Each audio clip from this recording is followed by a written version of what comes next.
Pastor Joel, grande amigo, nós fizemos o primeiro ano juntos no Seminário Bíblico Palavra da Vida. Depois ele falou que queria deixar a gente porque ele queria aprender de fato. Então ele foi aprender em outro local, depois retornou. Aí ele teve um contato com a Índia, ainda tem esse contato com a Índia, e ele vai contar muitos relatos à medida que ele vai explanando a palavra. Ele vai nos edificar com isso, mas eu podia ter aproveitado sem ter apresentado a família lá. É porque ele falou que não vinha, depois veio, não sei, vou lá. Mas que Deus abençoe muito a vida, tá? Nós temos uma grande felicidade de ter aqui, porque esse cara é meu que está responsável de tudo. Então, qualquer problema, fale com ele. Qualquer coisa, eu vou falar com ele.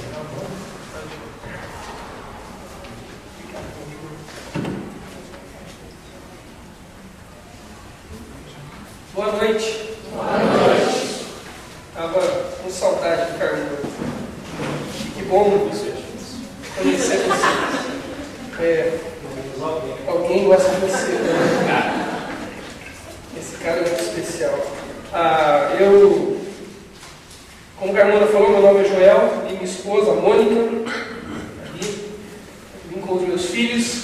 Sexta-feira é corrida, né? Mas deu para a gente chegar, que amanhã ela não vai conseguir vir, porque nós temos dois eventos acontecendo simultaneamente na Palavra da Vida, um concurso de liderança de juventude, acontecendo no acampamento, e outro um reencontro dos ex-alunos, e a gente está envolvido com várias coisas lá no final da semana, então a gente está dividindo o tempo, mas é próximo, né? Como o Carmona falou, eu pastoreei depois de terminar o seminário por quase 11 anos numa cidade do Vale do Paraíba, próxima daqui, ladinho de São José dos Campos, chamada Jacareí, conhecida cidade.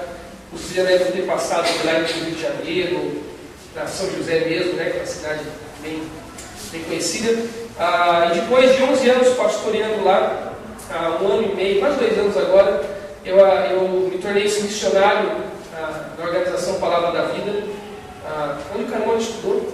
Sou professor no Seminário Bíblico Palavra da Vida e estou acho que pelo menos agora mais 5 anos devido a alguns acordos feitos. Então sou vizinho de vocês. E ao longo desse meu processo de pastoreio eu me envolvi em algum momento com a missão OM, não sei quando já ouviram falar, com a Operação Mobilização, junto com o pastor Humberto Aragão, que foi quem começou a OM aqui no Brasil, que é lá em São José dos Campos, a base dela. E a OM tem um trabalho muito lindo com a Índia, mas especificamente com o povo Dalit. Quem não fala do povo Dalit? Os intocáveis, né? O pessoal, eu ouvi na novela da Globo. Nada a ver, nada a ver. É tudo mentira que você viu na novela da Globo, é tudo uma falsidade. Aí você fala, mas não tem nada parecidinho, Joel, mas nada.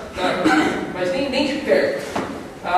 Mas eu vou contar para vocês um pouco da realidade do povo Dalit.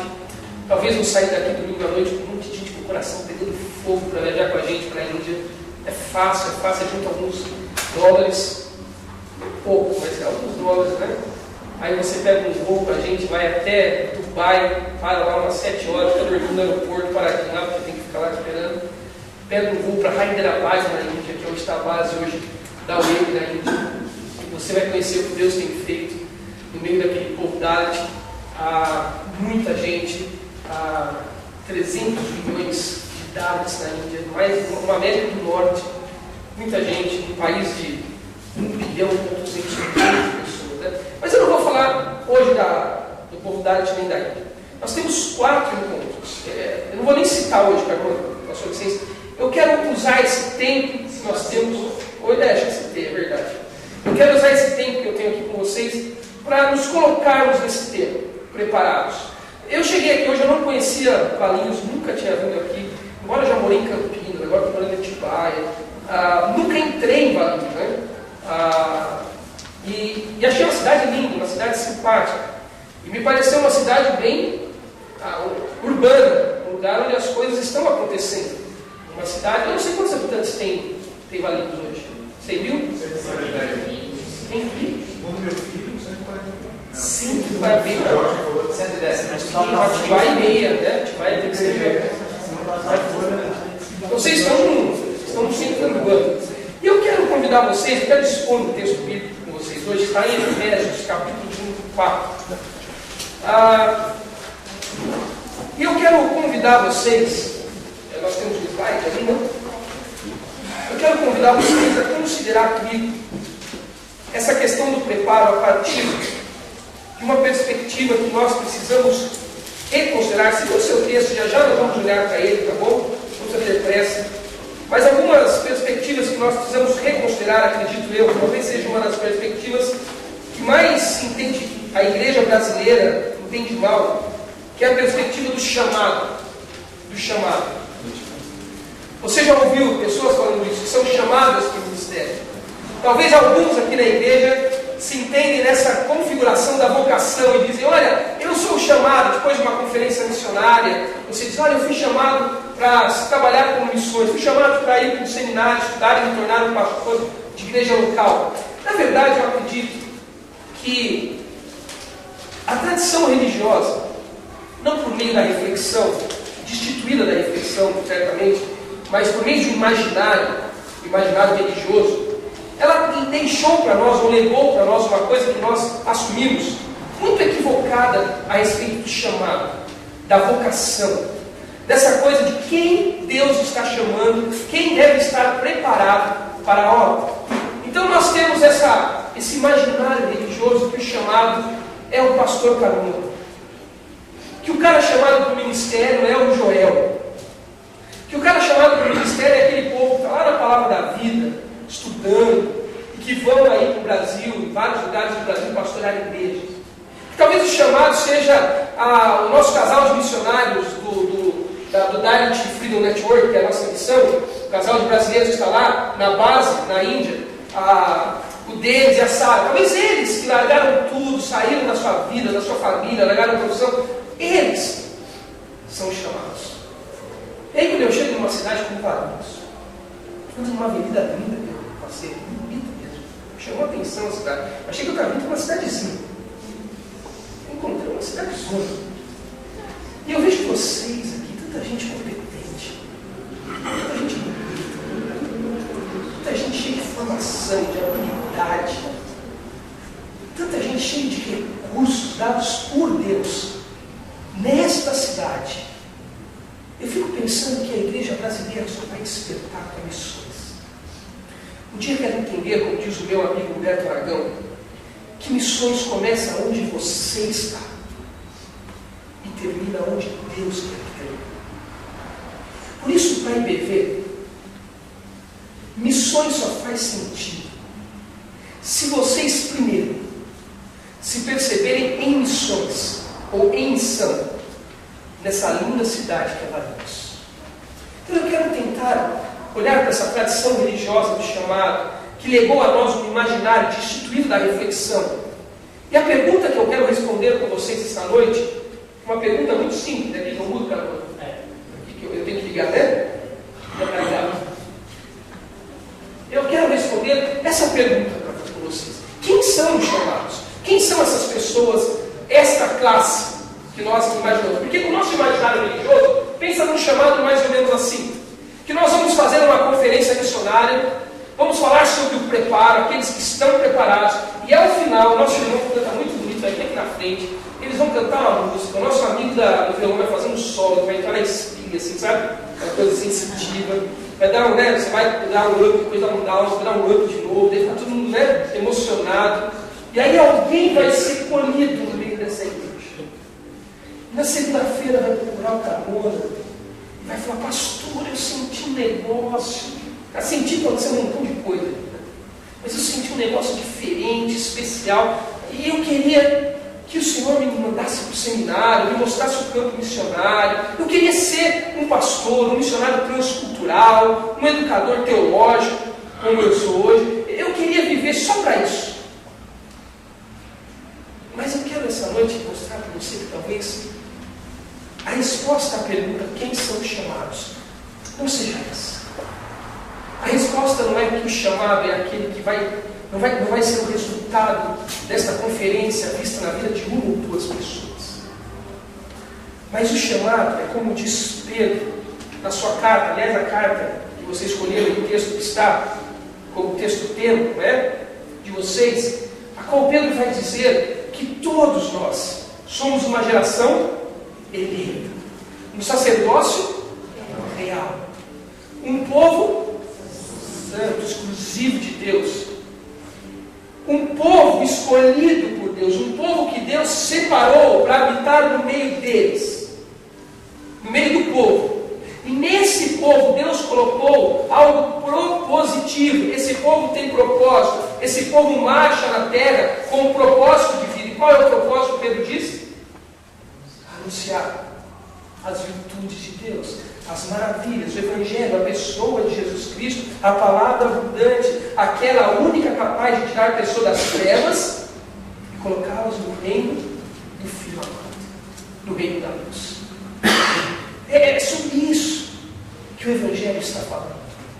O Evangelho está dizendo que todos nós, toda a Igreja Batista de Valinhos, é constituída de um sacerdócio real, não mais aquele sacerdote do Velho Testamento, não mais aquele sacerdote que era o caminho para a propiciação dos pecados, não mais aquele sumo sacerdote que era o único que em si tinha condições de adentrar o Santo dos Santos, fazer a aspersão, a propiciação dos pecados. Não é esse mais.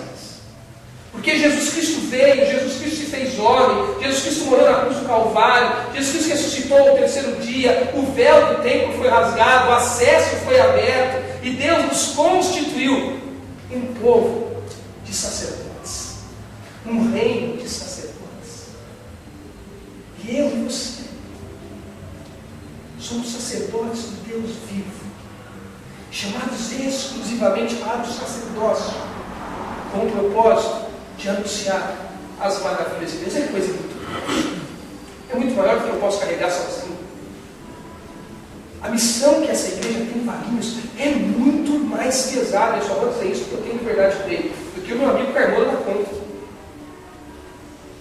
O que essa igreja tem que fazer na cidade é muito maior do que o Carmona dá conta de fazer. Porque o propósito de Deus é um povo reunido em torno dele, do Filho dele, o cabeça, Jesus Cristo, para anunciar as virtudes dele.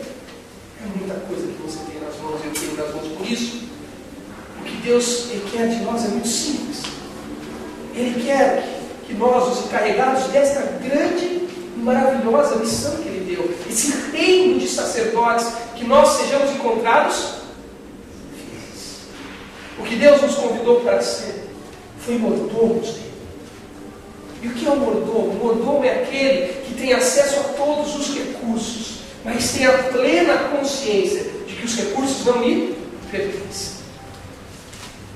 Deus colocou em nós, à nossa disposição, como diz a carta de Paulo a Coríntios, na sua primeira carta, quando ele diz: não falta no meio de vocês nenhum dom para vocês serem igreja. Deus colocou à nossa disposição todos os recursos necessários para que esta cidade, a cidade de Valinhos, por meio desta igreja e de qualquer outra igreja séria o bastante para levar as Escrituras a sério, o Evangelho a sério, Deus colocou todos os recursos à nossa disposição. A questão é como seremos encontrados no final por Deus, fiéis com os recursos que Ele nos deu, como bons mordomos, aqueles que tendo acesso a tudo, entregaram a Deus em honra e glória tudo o que era nosso fazer. É disso que Deus está falando.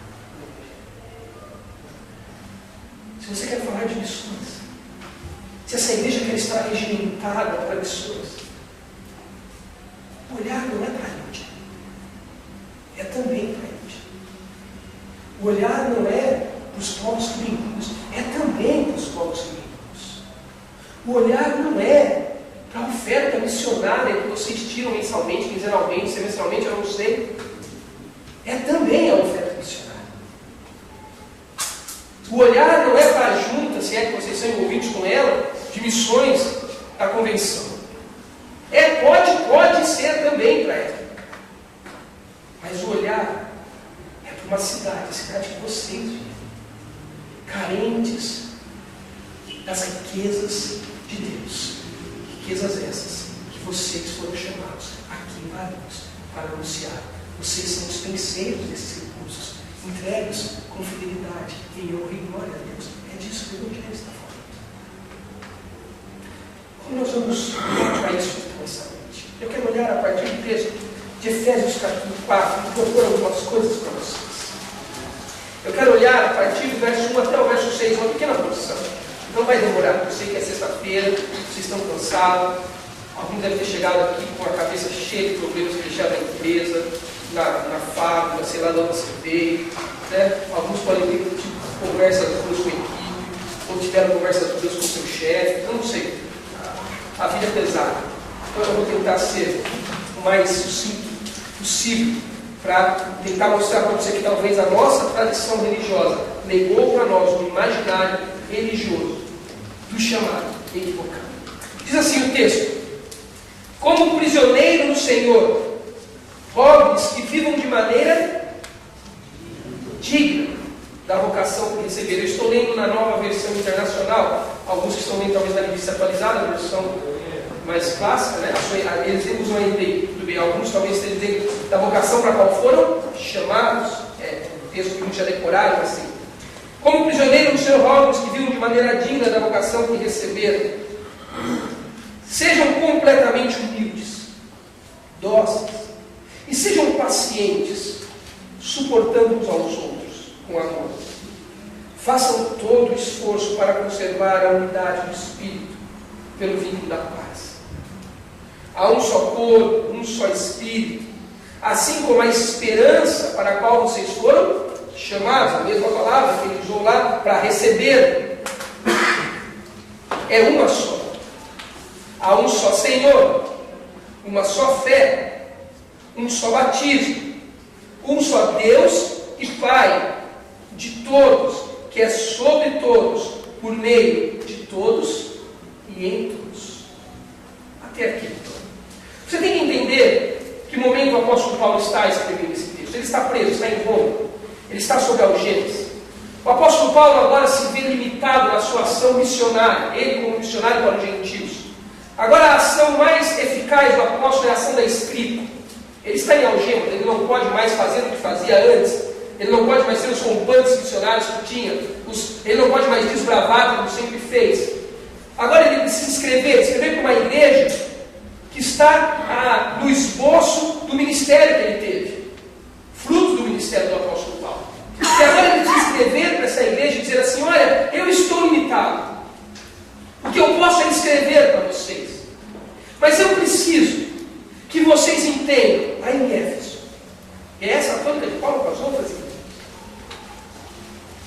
que o desdobramento da vida com Cristo precisa acontecer na vida de vocês para alcançar, para tocar as coisas mais triviais, mais simples, mais comuns da vida. Se você olha a carta, você vai ver que a partir do capítulo 4, depois do apóstolo Paulo chamar essa igreja a cumprir o seu ministério, a cumprir a sua vocação, a viver de forma humilde, a manter a unidade, a entender o vínculo da paz. O apóstolo Paulo vai falar de coisas muito comuns da nossa vida. Ele vai falar sobre a vida conjugal. Ele vai falar, olha, você pode ir olhando aí o procedimento da vida em sociedade. Você vai virando capítulos da sua Bíblia e você vai vendo. Ele vai falar sobre deveres dos pais para com os filhos. Ele vai falar sobre a vida em sociedade. O apóstolo Paulo vai dizer: agora que vocês entendem que vocês foram chamados, assim como eu fui chamado. Agora que eu estou limitado em algemas, mas vocês estão livres para desdobrar a realidade plena da vida cristã na sociedade de Éfeso, na vida de vocês, para que todos vejam o procedimento dos filhos da luz, como ele vai trabalhar no capítulo, no texto de Efésios.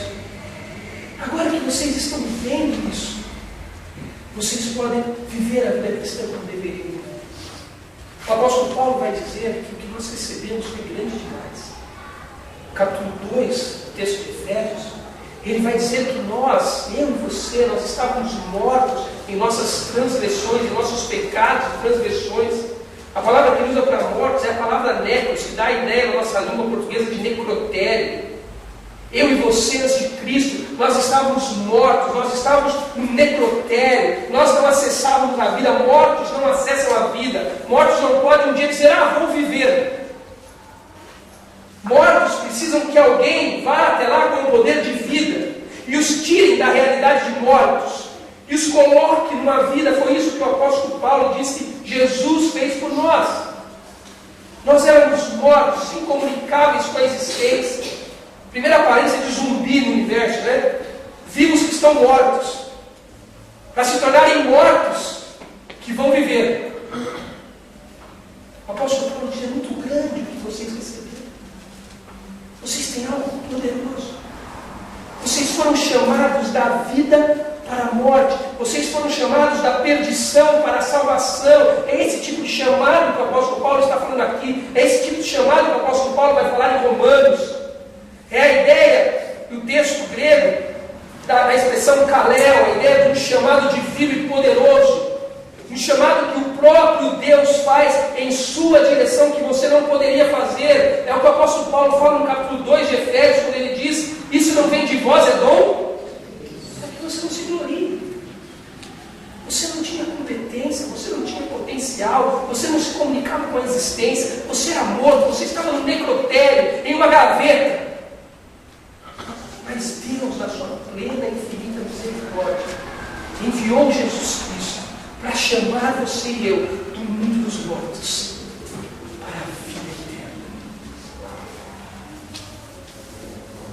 Aí ele chega no capítulo 4 e diz: agora que eu estou preso em algemas, mas sou um prisioneiro do Senhor. O apóstolo Paulo diz: a questão não é a minha prisão física e corpo. A questão é que eu me aprisionei no Senhor Jesus e nenhuma prisão física vai me impedir de fazer o que tenho que fazer, de viver para Cristo como tenho que viver. Então ele diz: eu rogo a vocês que vocês pensem da mesma forma, que vocês vivam da mesma forma, que vocês vivam de maneira digna da vocação que vocês receberam. A primeira coisa que o apóstolo Paulo, que eu quero mostrar nesse texto, para você entender um pouco o que eu quero chamar dessa visão do chamado, é que o chamado de Deus para nós é um chamado para a glória dele ser revelada no mundo. Quando Deus te buscou, diz Efésios capítulo 2, no mundo dos mortos, te resgatou das trevas e te levou à luz, te resgatou da perdição e te levou à salvação, te resgatou da morte e te levou à vida. Quando Deus fez isso, a glória de Deus foi manifesta sobre todas as coisas. Jesus Cristo não veio ao mundo, morreu na cruz, por um compromisso comigo e com você primeiro. Jesus Cristo veio e morreu na cruz, por um compromisso com Deus Pai, com um compromisso com a agenda de Deus, com a glória dele no universo. É o que ele queria com Adão e Eva. Ele disse: Adão e Eva, vocês vão multiplicar, vocês vão revelar minha glória no mundo. O homem pecou. Deus foi em Gênesis 12, chamou Abraão e falou: Abraão, eu farei de você um povo, e as outras nações verão a minha presença no meio do meu povo, e as outras nações serão abençoadas. Israel não funcionou como deveria, como nação sacerdotal. Era simples: vocês vão me obedecer, vão me honrar e vão ser prósperos na terra. Eles não fizeram. No Novo Testamento, no livro de Efésios, no capítulo 2, Deus agora coloca essa função sacerdotal na vida de um instituto chamado igreja. A igreja do Cristo. E o que Adão e Eva tinham que ter feito no jardim não fizeram. O que o povo de Israel foi chamado para fazer e não funcionou. A igreja de Cristo, no poder do Espírito Santo, é colocada no mundo para levar a glória de Deus a todas as nações. Varinhos tem que ser calada pela glória imensurável de Deus. Pessoas são chamadas pela glória de Deus. E quando eu e você vamos do mundo dos mortos ao mundo dos vivos, de um necrotério à existência com Cristo,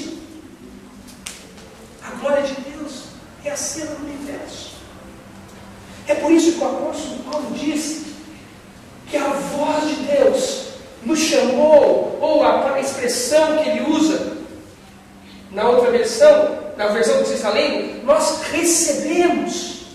O chamado não é uma coisa que buscamos, o chamado é uma coisa que recebemos de Deus. O chamado não é uma coisa que ao final desse culto vai acontecer soberanamente com você, para você ir a um povo longínquo, falar de Jesus. O chamado é uma coisa que já aconteceu com você. Todas as vezes que o Evangelho fala da expressão chamado, ou da expressão kalel, que é a expressão que está ali em cima, está ligada à salvação. Jesus te chamou à salvação. Jesus não me chamou para ser pastor. Jesus não me chamou para ser um missionário da palavra da vida. Jesus me chamou de um necrotério para a existência com Ele. Eu recebi isso. Eu recebi isso. O mesmo chamado que eu e Carmona temos recebido de Deus é o mesmo chamado que vocês receberam de Deus. Mas ele continua o texto. Ele diz, eu já citei Efésios 2 para vocês, se eu vim de você é dom de Deus. Ele diz que esse chamado que você recebeu, essa voz divina que ordenou vida em você no meio da morte, ela é uma vocação que tem que ser atendida. Ele diz, ande com a sua vocação segundo o seu chamado. A vocação não é uma coisa separada do chamado. A vocação não é uma coisa que vem para aqueles que foram chamados em algum momento. A vocação é um pacote que você recebe junto com o chamado. A vocação é a clesis, ou o que nós conhecemos como a palavra igreja, que na língua que a Bíblia foi escrita é a palavra eclesia, aqueles que foram chamados para fora. A palavra eclesia é usada na cultura grego-clássica, na filosofia grega clássica, quando os gregos, no tempo da democracia grega, eram chamados de fora das suas casas para a praça, a ágora, a praça pública, para discutir os assuntos comuns a todos. Eu e você somos chamados de um lugar que nós estávamos perdidos, que não podíamos reagir. Há uma existência com um Deus maravilhoso, que fomos chamados, todos nós, para juntos exercermos a atividade nos nossos interesses comuns, os interesses do reino de Deus. Era isso, por exemplo, que na ágora grega se fazia. A agenda política dos gregos era a agenda que interessava a todos. Não tinha uma pauta prévia. Era a pauta que interessava a cidade. Por isso, na ágora grega, o que mais se discutia era o quê? Festa. Porque o que interessa para o povo? Festa. Quando nós nos reunimos, para discutir que cor que vamos pintar a parede da igreja. Nós não nos reunimos para discutir se é bonito um culto de madeira ou um culto de acrílico. Nós somos chamados da morte para a vida, para discutir os interesses comuns. O interesse comum que nós temos é o reino de Deus espalhado na cidade de Valinhos. Nós não vamos parar, porque essa é a nossa vocação. Pessoas não se separam das suas vocações. Por isso que quando alguém te chama no consultório de psicologia para fazer um teste vocacional, ou te levam lá numa salinha da empresa, quando você está fazendo testes para entrar no trabalho, te dão um teste vocacional, você não está fazendo um teste vocacional. Você está apenas testando as suas habilidades, onde elas se encaixam melhor. Porque vocação, ela é inerente. Vocação enxuta um pacote do chamado de Deus que vocês receberam em Cristo Jesus, na salvação. A vocação que você tem, a vocação que eu tenho, é simples demais. É cumprir o chamado que recebemos, o chamado da salvação. Mas ele vocação é a vocação a qual nos movemos. Você aqui sua Bíblia, em Atos 17, 28, você vai ver o apóstolo Paulo discutindo com filósofos gregos. Lá naquela árvore que eu falei, ele está discutindo com duas escolas filosóficas, os estoicos e os epicureus. Em algum momento na discussão ele diz, aqueles homens que não sabiam quem era o Deus que eles estavam falando, Paulo diz, eu conheço o Deus de quem eu falo. E é nesse Deus que eu existo. É nesse Deus que eu me movo. A vocação é o movimento da existência do cristão. Você não acorda se você é chamado por Deus e consegue se mover no segundo que seja, separado da vocação que você tem. Eu acordo de manhã, salvo em Jesus Cristo, e eu não consigo me mover um segundo do meu dia, separado da vocação que tem, da vocação do chamado para a salvação. Aí você diz, mas eu consigo. Sabe por que você consegue? Porque o apóstolo Paulo está dizendo, porque o seu andar é vacilante. O chamado está ali. A vocação é inerente a ele. A vocação é o chamado.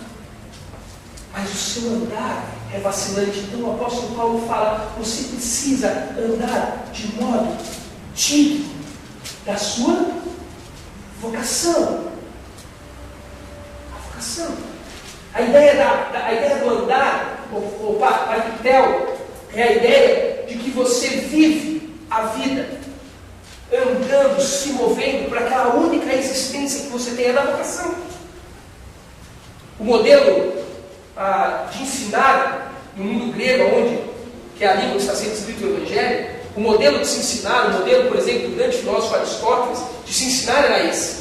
Ele vivia a vida, ele abriu uma escola com esse modelo, uma academia filosófica com esse modelo. Ele vivia a vida ensinando as pessoas.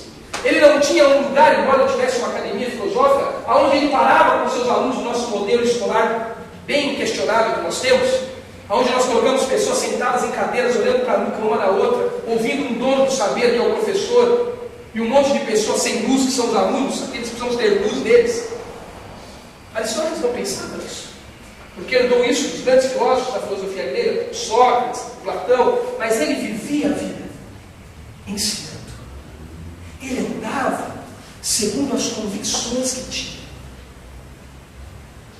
Ensinar o Evangelho, viver o Evangelho, é andar segundo a vocação para a qual você foi chamado.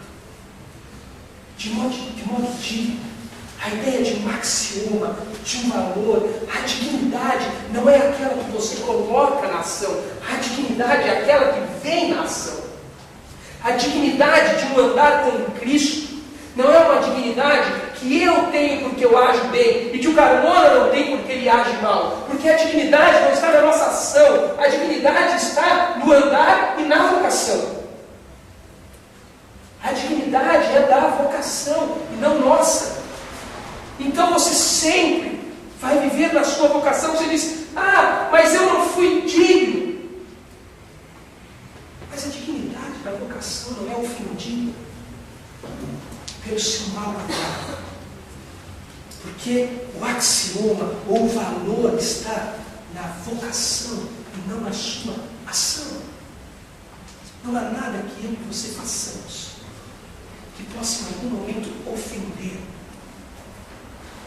a vocação de Deus no mundo,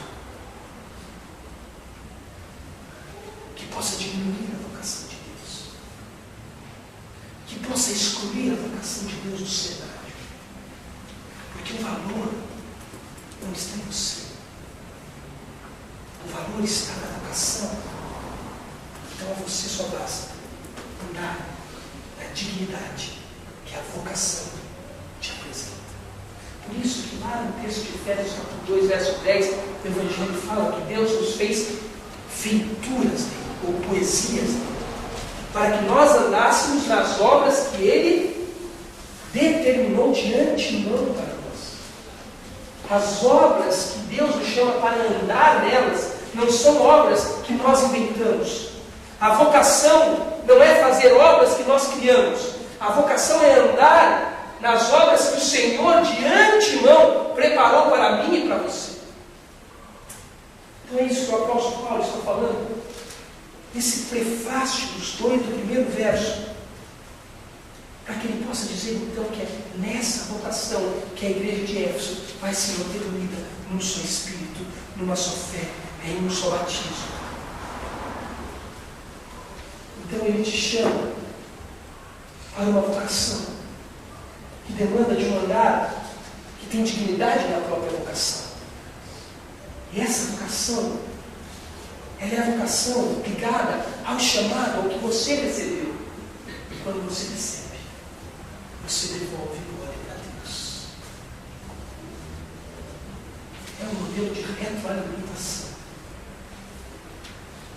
Você, pela glória de Deus, foi alcançado e chamado. Você recebeu um recebedor de Deus. Isso vem e motiva a sua vocação, a vocação de chamado. Seu papel, andar de modo digno da vocação, das obras que o Senhor já criou para você. Quando você faz isso, a sua vocação respeita o que você recebeu. E quando isso acontece, a glória volta para Deus. Aí eu chego aqui e digo para você assim: mas eu fui chamado, eu, Joel, fui chamado para ser pastor. Eu coordeno uma área do seminário que é o departamento pastoral. E a pergunta que eu mais ouço no meu escritório, na palavra da vida, é a seguinte: os alunos entram e falam assim, porque eles estão no momento de se descobrir. E eles falam assim: Joel, como foi o seu chamado? E eu digo assim: igual o seu. Não, o seu chamado, eu falei, igual o seu. Eu fui salvo por Cristo e você também. Deus foi chamado. Não, você não está entendendo, já. Como foi o seu chamado para ser pastor? E como assim chamado para ser pastor? Seu chamado, quando Deus falou com você, que você veio para você vai falar, não tive esse chamado. Aí ele já ficou meio assim. Aí ele falou assim: mas então por que você é pastor? E eu digo: eu sou porque eu quero dar licença, a vida é minha, eu sou pastor, eu quero ser. Só porque eu tenho vontade de ser. Eu sou pastor porque Deus, na sua infinita graça e sabedoria, colocou na minha vida algumas características pessoais que combinam muito. Características essas que foram convertidas, regeneradas pela cruz de Cristo, que combinam muito. Eu gosto de comunicar, mas eu poderia fazer isso na igreja local, na universidade. Eu gosto de mobilizar, eu gosto de liderar. Eu podia fazer isso numa igreja local, no seminário, ou no mundo corporativo. Mas então por que você é pastor? Porque eu quero. Porque eu gosto desse negócio. Eu me sinto bem aqui. Deus colocou coisas em mim que me dão uma alegria incrível, claro, que tem a ver com o Espírito Santo. Ele tem mobilizado o meu coração nessa direção. Mas ser pastor não é a minha vocação. A minha vocação é o meu chamado. A minha vocação é andar na dignidade do chamado que recebi, igual o seu. Então eu respondo aos meus alunos: quer saber o que é o meu pastorado? Quer saber o que é a minha vida acadêmica no seminário? É uma agenda. É uma agenda. Eu acordo de manhã, em vez de ir para uma indústria, eu vou para a palavra da vida. Eu acordo de manhã, em vez de engrossar as filas na sala de professor de uma universidade, eu vou ensinar no seminário. Eu acordo de manhã, por 10 anos acordei de manhã, em vez de trabalhar na produção de uma fábrica, porque não teria problema algum, Deus não jogaria um raio sobre minha cabeça por isso, eu tive a oportunidade que tantos outros que vão passar pelo seminário onde eu dou aula não terão. Nós conhecemos e que nós somos dignos da vocação por isso. Eu tive a oportunidade e quis acordar todos os dias de manhã e ir para o escritório de uma igreja, liderar equipes de voluntários, porque é minha agenda.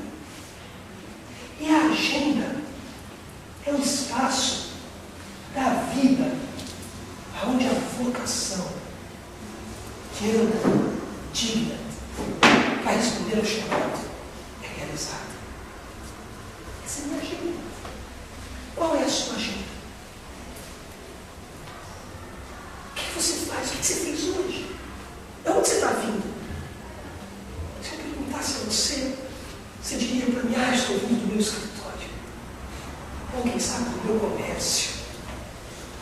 função de trabalho,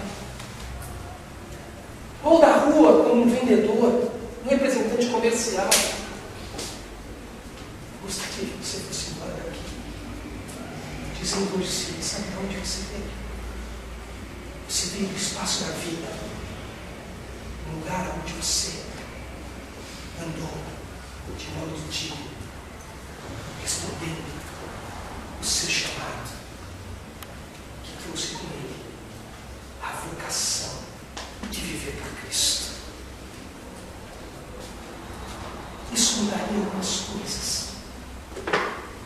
Quantas vezes, como pastor de igreja, vi pessoas domingo à noite falando assim para mim: pastor, não gosto do meu trabalho, detesto o que faço, acho que eu não estou bem encaixado, acho que o meu teste vocacional, quando eu tinha 18 anos, não foi muito bom, acho que eu peguei a faculdade errada. Eu tinha que dizer para os meus queridos da igreja: cara, deixa eu te dizer uma coisa, você não pode não gostar do seu trabalho. Acho que Deus pode te dar outro, você tem que terminar os currículos, talvez Deus até mostre outras oportunidades, mas você não pode não gostar de acordar amanhã. Porque o seu trabalho, o lugar onde ele se realiza, é secundário diante da vocação para a qual você foi chamado, que Deus está te mandando acordar amanhã cedo para dar nela de modo digno, com ações e valores que estão intrínsecos a ela e não a você. Então vai embora para casa, descansa, dorme bastante, acorda amanhã e vai cumprir o seu ministério, porque eu vou vir para a igreja. Eu tenho um aluno que está no seminário esse ano, que é da minha igreja. Todo ano ele falava: quero ir para o seminário, João. E eu dizia: claro que não. Porque ele era do exército. E ele detestava o exército. Ele vinha todo domingo odiando trabalhar no exército. E eu dizia: claro que não, você não vai para o seminário. Mas eu tive chamado, aquela mensagem, aquele dia, não, eu chamado todo mundo aqui na nossa igreja. Você não vai para o seminário. Por que não, Joel? Você não quer ir para o seminário, você quer fugir do exército. Eu falei: você vai fazer o seguinte, você vai fazer uma faculdade, tá bom? Eu faço. Todos os anos. Quando escolher um curso, eu fazer uma faculdade. Você pode pagar. E começou. 4 anos de faculdade. Depois de terminar a sua faculdade, você vai arrumar um estágio, trabalhando no exército. No dia que você arrumar um estágio bom, depois que você fizer um curso que você gosta, que você arrumar um estágio bom, que você vê projeção de ganhar bem, de viver bem, e ainda assim você vai para mim e fala assim: eu acho que eu quero ser pastor, eu acho que eu quero ganhar mal, eu acho que eu quero trocar irmão de Mateus. Não, eu ganho lá a palavra desse paga. Aliás, eu não perder meu emprego lá, porque onde eu vou achar outro que pague mal? Mas esse menino está no seminário, 4 anos de faculdade, arrumou seu estágio. São José dos Campos tem uma empresa a Roma, um lugar tecnocrata, onde ele estava com tudo engatilhado. Ele com lágrimas nos olhos, como sempre, até hoje, assim, depois do culto, falou: eu quero largar tudo e ir para o seminário. Esse menino já estava todo, 5, 6 anos no teto. Eu falei para ele: agora é hora. Nós estamos cheios de pessoas em igrejas que acreditam que o chamado ou o caléu de Deus podem ser terceirizados para supostos profissionais da religião que nunca existiram e que Deus nunca intencionou que eles existissem. Agora eu não sou importante, já me desempreguei aqui, perdi bem pelo carbono. Claro que nós somos importantes, porque a nossa agenda é necessária. Vocês precisam de pessoas em treino, que mobilizem todo lugar, precisa. Mas todas as vezes senti que a minha agenda é o meu chamado, o cumprimento da glória de Deus. Quando eu digo para você: eu sou pastor, porque um dia Deus falou comigo que eu tinha que ser pastor. ter certeza. Isso tem mais a ver comigo, com as minhas vontades, com as minhas ideias, do que com a glória de Deus. Agora eu não estou falando isso para diminuir o meu ministério, Daniel. Estou falando isso para dizer a vocês que estão aqui. Vai viver, vai invadir valinhos. E valinhos vai perceber a glória de Deus por essa igreja. E de toda essa igreja tem alma, chamados por Deus, andarem junto com o seu pastor, de modo digno da vocação a qual vocês foram chamados. Todos nós, em agendas diferentes, do espaço da vida, mas chamados por Deus. Vou dizer na minha igreja, quantos carros a igreja tem? O pessoal diz, nenhum, pastor, a igreja é pobre, não tem carro. Você vai lá no estacionamento, tem um carro com o Marco da igreja na porta, não tem. Ele fala, tem quantos carros tem no estacionamento? Tem uns 40 lá. Nós temos 40 carros. Quantas ONGs nós temos? Não, pastor, essa igreja é pequena, a gente não fez uma ONG. Espera aí, tem gente que tem comércio aqui, tem gente que... então chega a agência missionária no bairro, na cidade. Eu dizer, quantas casas a igreja tem? Não tem, pastor, não tem casa, desculpa, não tem uma para te dar. Eu dizia, mas quantas pessoas têm casa nessa igreja? Sei lá, tem umas 60 casas aqui representadas? Nós temos 60 casas. Nós podemos nos reunir em grupos a semana inteira e invadir essa cidade com o nosso povo. De bairro em bairro, de casa em casa. Esse dia, eu dizia para a minha comunidade, o telefone da igreja vai tocar menos. Nós vamos ter menos problema para achar um monte de gente para aula para as crianças. Porque as famílias salvas por Jesus Cristo, que compõem a igreja dele, por ter entendido que Deus nos chamou, todos nós, em igual modo, para pastorearmos os rebanhos e andar de modo digno dessa linda e grande vocação. Eu termino aqui dizendo o seguinte para você, que isso tudo começou lá no Éden. Essa é a principal doença da igreja do século XXI. A gente adora transtorno do século XXI. É o DDD, é o transtorno de controle de agora. Sabe onde isso começou? Isso começou no Éden. Porque o Éden diz, lá no Gênesis, diz que no Éden Deus vinha todo soprar da brisa conversar com Adão. Eles tinham relacionamentos sem barreiras, sem nenhum impedimento. E naqueles dias, Deus vinha para Adão e Adão vinha para Deus e eles se relacionavam perfeitamente. O dia que Adão e Eva decidiram que não valia mais a pena viver pelos padrões de Deus, andar de modo digno da vocação que eles foram chamados para andar, glorificando a Deus, repartindo a glória dele como mundo criado, eles viveram por eles mesmos. Eles pecaram, como diz a Bíblia. Eles colocaram-se em guerra contra os axiomas, os valores de Deus. Mas Deus não mudou. Deus não mudou. Deus continuou sendo o mesmo. Deus não estava no divã, Deus não entrou em crise, Deus não procurou um psicólogo. Quem mudou foi Adão e Eva. E como Deus não mudou, quando Adão e Eva pecou, o que Deus fez? O que ele sempre fazia no Éden? Ele vinha conversar com Adão. Quando o homem pecou, o que Deus fez? Ele veio falar com Adão, ele não mudou. E Deus chegou no jardim e falou: Adão, cadê você, amigo? A gente sempre se falou, eu chego aqui, você vem me receber. Agora, onde você está, Adão? E o texto diz que Adão estava onde? Atrás de uma árvore. Deus tem um senso de humor, vamos combinar, né? Porque até o Superman tem um raio-x, Deus vai saber que Adão estava atrás da árvore. Mas Deus quer se relacionar. Ele precisa estar aí, amigo. Adão diz: Deus, eu tive medo do Senhor, eu me escondi. Medo, da onde nasce esse sentimento que não tinha no Éden até agora.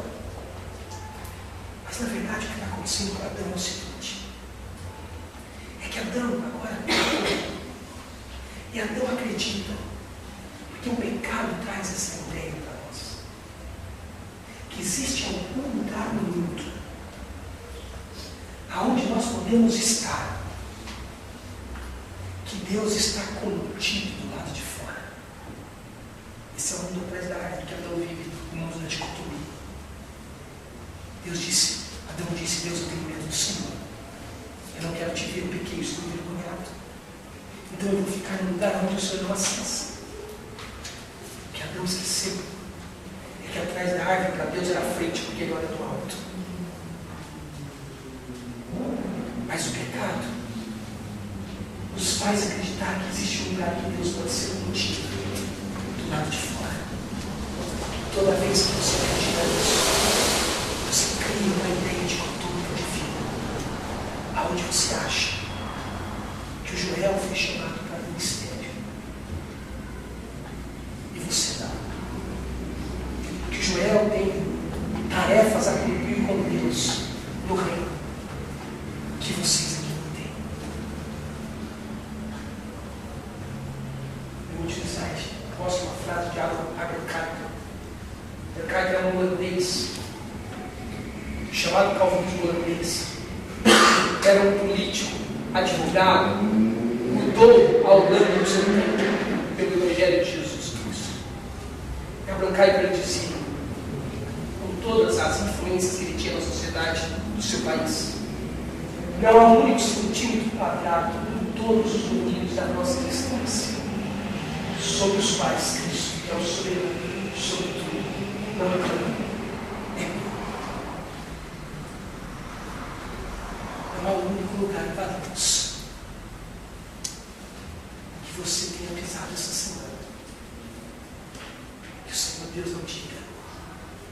Eu já cheguei aqui antes de você, e hoje te trouxe para que você andasse digno da minha vocação, aquela que eu te chamo para ter. E assim disse a minha Deus. Esse dia, Palinhos pode rejeitar a mensagem do carbono de domingo. Palinhos pode rejeitar as nossas músicas. Palinhos pode rejeitar até o nosso horário de culto. Mas Palinhos não vai conseguir se calar diante de pessoas espalhadas por toda essa cidade, que amam, dignificando a vocação que receberam. Leve com você as verdades. Que você foi chamado para a glória de Deus. E a sua vocação então é acender a glória de Deus. E a vida, da onde você vem hoje, é o espaço da vocação. Logo, a sua agenda precisa ser um lugar digno da vocação. O que você faz? Faça para Jesus. Isso é se preparar para missões. Aonde você está trabalhando hoje? Falar para Jesus. Se você é daqueles que tem que trabalhar no sábado, que não está bem, não quer isso. E olha, Senhor Jesus, se diga, Senhor, eu não estou indo para o trabalho, eu estou indo para a agenda que o Senhor deu a mim, para cumprir a vocação que eu recebi pelo chamado. Então, você, novo na sua vida. Deixa eu orar com o Senhor, nós vamos falar mais disso. Senhor Deus, sou grato ao Senhor por esses queridos aqui vários. Como é bom poder chegar numa cidade que não conhecemos e poder ver que há pessoas fazendo coisas sérias que o Senhor no Carmona faz. Como é bom poder ver uma sexta-feira com um salão lotado assim. Eu fico imaginando, Deus, se essas pessoas se sentirem parte do que o Senhor está fazendo nessa cidade. Não tem como essa cidade não perceber o Senhor. Faz eles perceberem isso. Pelo incômodo do teu Espírito. Quero pedir ao Senhor, que conhece e sabe todas as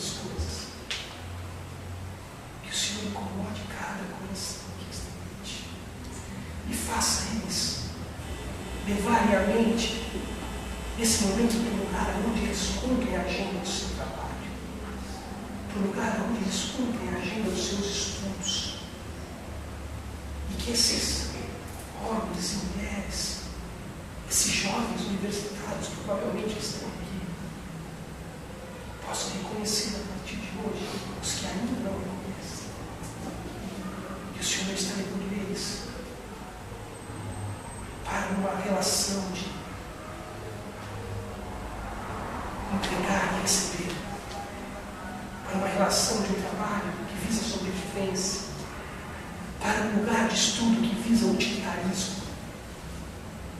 Mas que o Senhor está levando eles para lugares onde a sua glória vai ser acesa, quando cada um deles andar íntimo do tipo da vocação que o Senhor recebeu dos continua nos dando esses dias